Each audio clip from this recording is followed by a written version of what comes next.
the internet and welcome. So I'm going to be doing the September Empties video. Today I have 11 products that I have finished and I have 0 products that I have given up on. That is, I feel like that's kind of an accomplishment because I usually have at least 1 or 2 products that I have given up on completely. But yeah, nothing that I've quit on yet. So we're going to start off with skin type basey things and move on to eyes and lips, and you know the drill. Item number 1 is the Equate nighttime soothing makeup removing wipes. It's supposed to be like a copy of the Neutrogena nighttime makeup removing wipes. So I've been using these for, I don't know, months, most of this year. I've been repurchasing them. I do have another pack of these currently open, and I will continue to use them for the foreseeable future because they work, and I like them. Next up, I have a sheet mask. This is the Fresh Garden Pomegranate Firming Mask. I am not a big fan of sheet masks. Even if the ingredients and formula of the product itself is absolutely amazing, I don't like sheet masks because they never fit and then I look funny and I'm not a fan. So I liked how moisturizing, how hydrating this was. I believe I got it in an Empties subscription, but I wouldn't go out of my way to purchase more of them simply because I don't like sheet masks. Next up I have a finishing powder. This is the Tarte Smooth Operator finishing powder. I feel a little guilty because I'm almost 100% sure I was on the boycott Tarte train after their Shape Tape Foundation debacle, but I got this in a subscription as well. I ran out of finishing powder, setting powder, decided to use it, and it is absolutely outstanding. You know, I've actually gone ahead and I've purchased the full size of it because it is a really awesome finishing setting powder. It's very finely milled. It just smooths out the skin entirely, does a great job of kind of holding on to my makeup. I was keeping this in my makeup bag and just using it at work if I was getting oily or if I needed to touch up an area. It's a translucent powder, but for some reason it just makes everything look that much better. So I love it. I can't find something that's comparable to this. So I bought the full size. Number 4, I have the Hard Candy Sheer Envy Matte Setting Spray. I believe this was in my if I could only keep one tag. I really do enjoy this. I do have a backup. I'm trying to get through a couple of other setting sprays, but I love it. I will continue to repurchase it, and as soon as I finish what I have open, I'm going to be opening my backup because this stuff really does a great job at setting my makeup and helping it to last throughout the day. Number 5, I have a primer. This is the Ordinary's High-Adherence Silicone Primer. This works really well as a primer. It does. However, I've said this before and I will say it again. This has a weird, chemically, tire factory smell that despite months of using it, never went away. So I liked it. I thought it did a great job as a primer for pore filling, smoothing, and getting my foundation to last longer. But the smell never went away, and it would linger on the skin. So I'm not going to be repurchasing this. I don't like fragrance in my skincare or my makeup, but I also don't want my makeup to smell like a tire factory, if that makes sense. So if they could do something about the smell, I'd be all for it. It's inexpensive and it works great.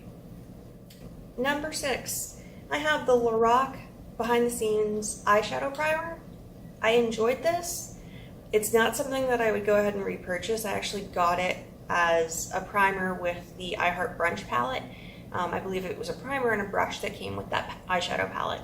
So I've had it, I've used it. It's a good primer. It's more tacky than like the Milani or the Too Faced primers are, and it does a good job helping to build up like shimmer shades and that sort of thing.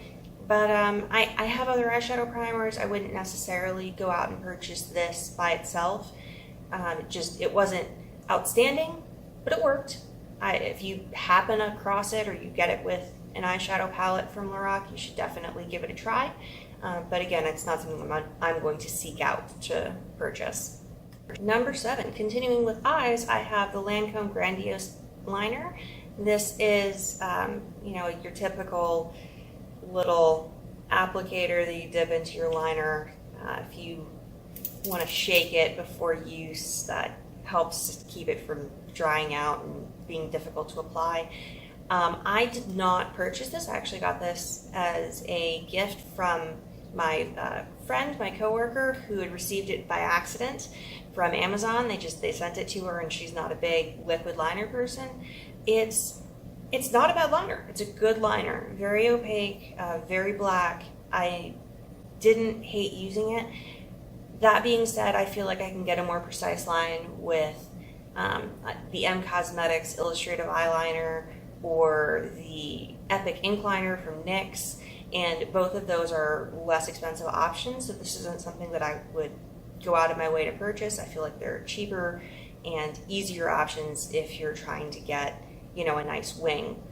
But it wasn't bad. I mean, the tip was flexible, it did what it was supposed to do, but it just was kind of your typical felt tip liner, if that makes sense. Next up, I have a pencil liner. This is the automatic eyeliner from Ulta Beauty. This is just in the shade black. I use this to tightline pretty much on a daily basis. I definitely have more of the automatic eyeliners as well as the gel eyeliner pencils.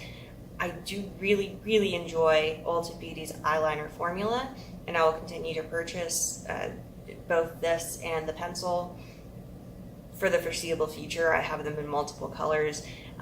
The pencil version that you can sharpen is very similar to the Urban Decay 24/7 Glide-On eye pencils. So if you're looking for a cheaper dupe, you should definitely check out the Ulta Beauty version because they have just as many awesome shades, and they're like $8 as opposed to considerably more than that. Number 9, I have a brow pencil. This is the Sugar Arch Arrival Brow Definer in Taupe Taupe. I believe this was also from Ipsy, and it wasn't a bad brow pencil by any means. It did its job. It was rather dark for a taupe shade. I would expect it to be more neutral and light, but this was a rather dark brown, but it was cool toned and it worked. It was kind of a stiffer formula, didn't smear, didn't smudge, not a bad product. But I do have other eyeliner or eyebrow pencils, and I don't know, it was okay. I don't have any complaints, but it wasn't so outstanding I'm going to go buy it. Now we have a lip product that I absolutely love. This is the Milani Keep It Full Nourishing Lip Plumper. I have this in the shade Luminoso. I also have another shade of this lip gloss lip plumper that I have on standby that I haven't opened yet because I'm trying to get through other lip plumpers. But I really enjoyed this. It ended up being a topper for just so many different lipsticks. I don't know what to say. I loved it. It's not a very strong lip plumper in terms of, the sensation or what it's going to do for your lips, but it is an extremely hydrating lip gloss. And I mean, it paired nicely with just about everything from liquid lipsticks to, cream bullet lipsticks. It did a wonderful job just enhancing the look of whatever I put it on. So I love this. This is a newer product from Milani. I believe it came out at the beginning of the year. But yeah, if you're looking for something that isn't as intense as like the Buxom or even the NYX lip plumpers, you should definitely try out the Milani Nourishing Lip Plumper. Number 11, last but not least, I have something by Giorgio Armani. So this is the Armani Code perfume. It's a sample size. I got it as, a fragrance sample from an Ulta order, and I do very much like the scent. It's a little bit more spring appropriate. It's light, it's floral, it's a little citrusy. I do enjoy it. I'm not going to purchase a full size at the moment because it's not exactly, Giorgio Armani is not exactly cheap. And I do have another one of their perfumes at the moment, and a couple of roller balls and some Define Me fragrances. And I have enough perfume, so I'm not going to be buying it, especially considering we're rolling into the fall and the winter. And as I said, this is kind of a lighter scent, but if you're looking for something really light and floral and fun, you might want to check this out. Give it a whiff if you happen to be in Ulta's stores, or probably Sephora, I don't know. But it was nice. Not going to buy it, but it was nice to try. Okay, that concludes the 11 items that I finished in the month of September. I hope that you enjoyed this. I hope that you have a wonderful day or night, depending on when you are watching this video. And I hope that you subscribe. I'm not the boss of you. I can't tell you what to do, but it would make me very, very happy if you would click the button down there and join this madness. And if you do choose to stick around, I will see you in the next video. Peace.